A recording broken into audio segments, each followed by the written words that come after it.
दरमियान पहली जंग सन 2 हिजरी में बद्र के मैदान में 70 सरदाराने अरब और उनके कुछ लोग निचले ऑफिसर कत्ल कर दिए। तकरीबन 70 गिरफ्तार। हज़रत उमर रज़ियल्लाहु ताला अन्हु की राय ये थी कि इन 70 को उनके रिश्तेदारों के हवाले कर दिया। जिन 70 ने खास तौर पर इन लोगों ने मक्का के अंदर इस्लाम लाने वाले मुसलमानों को बहुत तंग किया था, उन पर बहुत जुल्म किया था। हज़रत बिलाल हबशी रज़ियल्लाहु ताला अन्हु के जुल्म की रिवायत बयान करते हुए रावी यहाँ तक कहते हैं कि उन पर जुल्म करने के बाद इतना गर्म पत्थर लिटाया जाता था और इतनी गर्मी में उन्हें लिटाया जाता था कि अगर उस पे गोश्त का टुकड़ा रख दिया जाता लनोज़िजत तो जल के खाक और कबाब। ऐसे जालिमों के लिए सजा सिर्फ एक हो सकती थी, वो थी मौत। और हज़रत उमर फारूक रज़ियल्लाहु ताला अन्हु की राय भी कुछ ऐसी थी। लेकिन अल्लाह के रसूल सल्लल्लाहु ताला अलैहि वसल्लम ने उनका फिदिया मुकर्रर ये किया कि उनमें से हर शख्स एक मुसलमान को लिखना सिखा दे, पढ़ना सिखा दे, वो आजाद। क्योंकि मालूम है कि इल्म की अहमियत क्या है और ये इल्म कितना किरदार अदा करेगा दुनिया भर में। सिर्फ और सिर्फ इल्म का तबदला। हजरात, उलमाए किराम, शोराए इस्लाम का नूरानी काफिला स्टेज पर रौनक अफरोज हो रहा है। मुंबई उज़्मा से चलकर रजा एकेडमी के सदर जनाब भाई सईद नूरी साहब के शहजादे मद्दाह रसूल जनाब मोहतरम नूरानी मियाँ साहब क़िबला तशरीफ़ फरमा है। उस्ताद शोरा हज़रत फरहत साबरी साहब, नारे तकबीर, नारे रिसालत। अल्लाह के रसूल सल्लल्लाहु अलैहि वसल्लम ने ये जानते हुए इस खतरे के बाद भी कि ये लोग दोबारा मैदान में आ सकते हैं, दोबारा साजिशों में शामिल हो सकते हैं, उन सबको सिर्फ इस फिदिये के एवज़ आज़ाद कर दिया कि ये लोग जो उनमें से फिदिया नहीं दे सकते हैं वो लोग पढ़ना लिखना एक मुसलमान को सिखा दें और आज़ाद दें। यह है इल्म की हैसियत। इतने लोग यहाँ बैठे हैं, स्टेज से नहीं, नीचे वालों से पूछ रहा हूं, जरूरत पड़ी तो स्टेज वालों से। आप में से कितने ऐसे लोग हैं जो एटीएम से अपना पैसा, कितने लोग हैं हाथ उठा सकते हैं? सामने बैठे हुए कितने लोग हैं ऐसे जो एटीएम से अपना पैसा निकाल सकते? मुश्किल से 10-12 लोग। बूढ़े हैं ज्यादातर, वो बेचारे क्या जाने। कितने लोग ऐसे हैं जो मोबाइल ऑपरेट कर लेते हैं? कितने लोग हैं? सब लोग हैं। कोई हाथ नहीं उठाएंगे तो मैं खुद कंफ्यूज समझूंगा कि शायद सारे लोग ऐसे। आपके बाजू में हर रुआ में बैंक है, इनमें से कितने ऐसे लोग हैं जो बैंक में अपना फॉर्म विड्रॉल का भरते या पैसा डिपॉजिट करने? मैं ये चीजें इसलिए पूछ रहा हूं क्योंकि जब तक कि आपको अपनी बीमारी का गहराई तक अंदाजा नहीं होगा आप उसके इलाज के लिए नहीं करोगे। आप इस सोच में मगन है कि जलसा हुआ, नारा लगा, माशाल्लाह सब लोग, दुनिया फतह हुई, फिर अपने अपने घर गए, सारी दुनिया मजे में। ऐसा नहीं। पिछले तकरीबन 1.25 साल से फिलिस्तीनियों पर डेली बम और आप यहां गोश्त खाने में। ये सिर्फ जहालत का कमाल है कि वहां वो दाने दाने पर तरस घास तक खाने को नसीब और हम यहाँ गोश्त की बूटियां उड़ाते हैं। सिर्फ जहालत और इल्म। वैसी वीडियोस भी देखी हमने जब 6 साल की बच्ची अपनी 4 साल की बहन को, जिसके माँ बाप सारा खानदान रिश्तेदार मर, अपने कंधों पे उठाकर 5 किलोमीटर दूर से पैदल चल आ रही है, सिर्फ पानी की तलाश, सिर्फ खाने की तलाश। हमने उन माँ बाप की आवाज भी सुनी। बच्चे की पैदाइश हुई, अस्पताल गए बर्थ सर्टिफिकेट बनवाने के लिए। बर्थ सर्टिफिकेट जब बच्चों के घर लेकर आए तो पता चला हमारे घर पे बमबारी हो चुकी है। जो बच्चे का बर्थ सर्टिफिकेट बना ही था वो बच्चे के डेथ सर्टिफिकेट के जोर। ये कमाल सिर्फ जहालत, जिसने हमें और आपको इस तरीके से लाढाप रखा है कि न दुनिया की खबर है ना।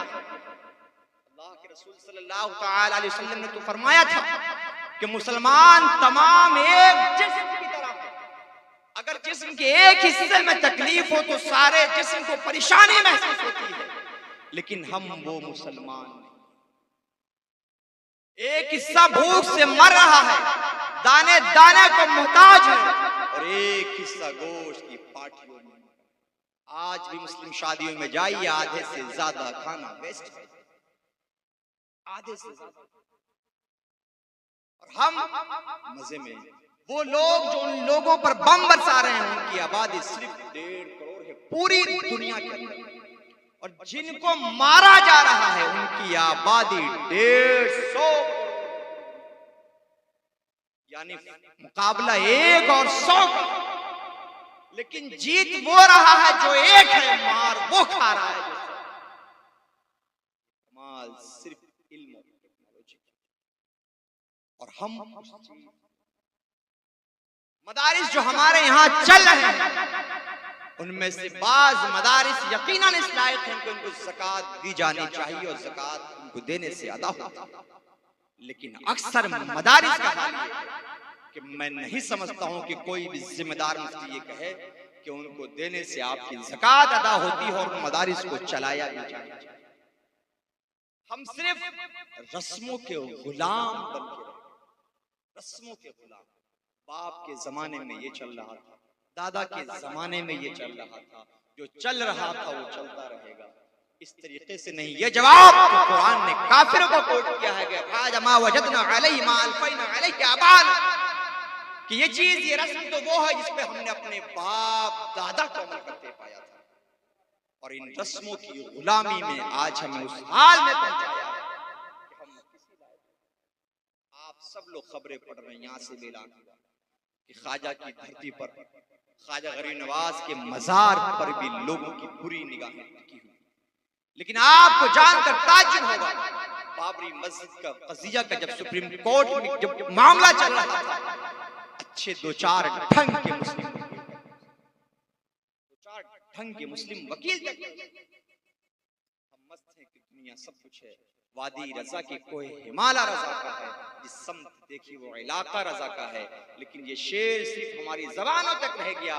हमने ये कोशिश नहीं की कि जहां जहां उनका नाम है वहां वहां उनका पैगाम पहुंचे।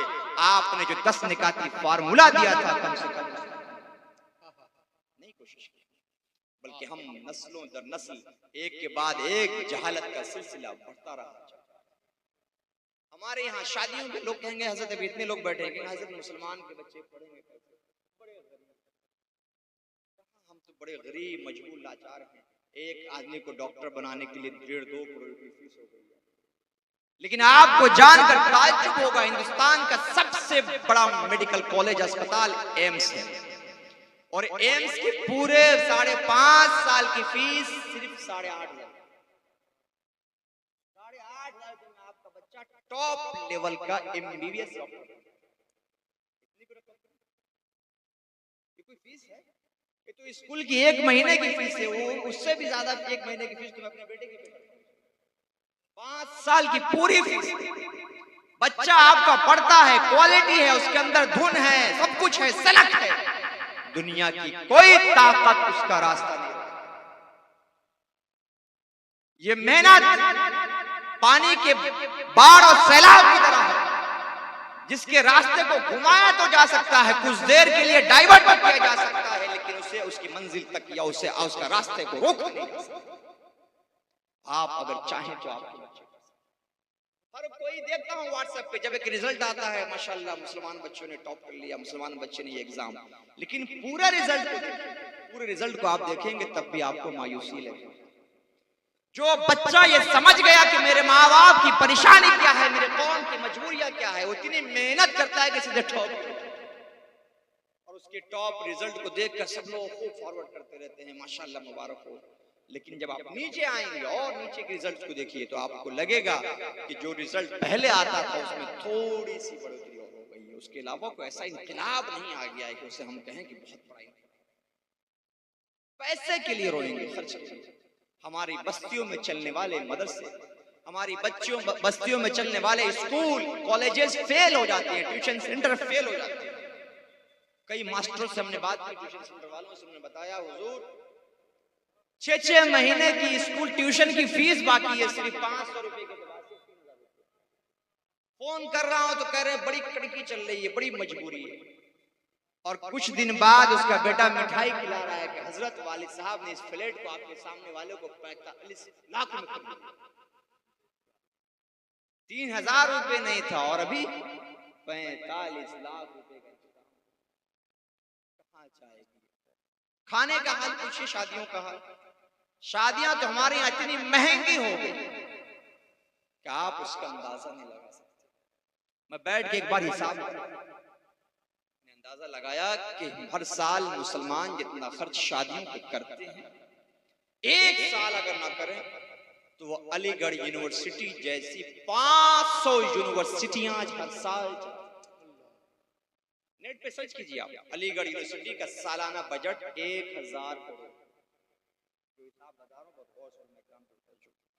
1000 करोड़, 1000 रुपए कर रहा हूं, 1000 करोड़ सालाना बजट है। 1000 करोड़ सालाना बजट अलीगढ़ मुस्लिम यूनिवर्सिटी का। और मुसलमानों का सालाना खर्च शादियों पर कितना है नोट करते हैं। तकरीबन हिंदुस्तान में आबादी मुसलमानों की 30 करोड़। ऑफिशियली तो कम डाटा हो जाता है, जब वोटर लिस्ट नाम कटेंगे तो मौला 30 करोड़ आबादी है। और इनमें तकरीबन 2% के आसपास में शादी, 4% भी माने तो तकरीबन 1 करोड़ शादियां पूरे हिंदुस्तान में मुसलमानों के यहाँ होती। और एवरेज एक शादी का खर्च दोनों पार्टी का मिला के तकरीबन 10 लाख रुपए तो हर हाल में बनता है। किसी का 4 लाख, किसी का 6 लाख, तो कोई 2-4 करोड़ में, किसी का 10-20 लाख रुपया खर्च हो जाता है। जब उसको कैलकुलेट करता हूं तो अंदाजा निकलता है कि हिंदुस्तान में मुसलमानों का शादी की नाजायज रस्म पे नाजायज खर्चा 10 लाख करोड़, जिसमें तकरीबन अलीगढ़ मुस्लिम यूनिवर्सिटी जैसी यूनिवर्सिटी 500 बनाई भी जा सकती है और 1 सालों तक उन 500 यूनिवर्सिटीज को चलाया भी जा सकता है।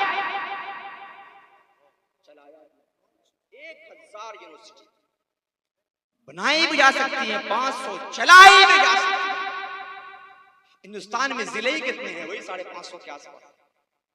यानी हम अगर 1 साल उन पैसों को रोक ले जो अल्लाह और उसके रसूल को नाराज करने के लिए, आटे की नाक को बचाने के लिए करते हैं, अगर उन पैसों को 1 साल के लिए रोक ले तो उम्मत के अंदर तालीमी इनकलाब आ जाए।